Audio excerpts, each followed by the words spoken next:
roppa-rosa bundan 1 yil oldin o'zim shaxsiy ko'rgazmam ochilgan. Keyin menga yozib qolishdi butun gruppa hammalari. O'sha paytda ham sal ta'jublandim.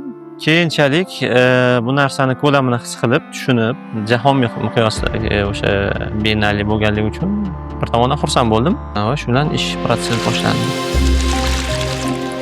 Mana shu hujrada hozir polniy devorlarni porolon bilan o'rab chiqdik. Sababi men o'zi texnikam porolonda ishlayman. Yaqindan qarasangiz, masalan, anaqani puziroklarni ko'rasiz. Xullas, mening mavzuim o'sha kvantoviy olam to'g'risida. Bu umuman bir muallaq turgan olam to'g'risida. Ruhoniyat haqida-da, asosan o'sha qaqras qalb, uni ko'rinishi. Endi men o'zim mahalliy rassom bo'lganligim uchun, aynan bo'lib ham Buxorodan chiqqanligim uchun bu shahar to'g'risida qolgan hamma rassomlardan ko'ra ko'proq informatsiyaga egaman. Yaralangan qalblar uchun shifo deymizmi?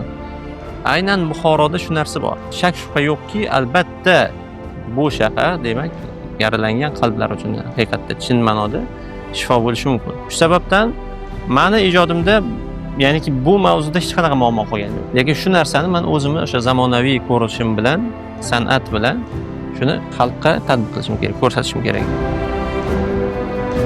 Yaxshi o'zgarishlarga umid bog'laymiz shunaqa. Qilayotgan ishlar kichkina narsa emas. Shu Biennale doirasida ham juda katta qadam qo'yamiz.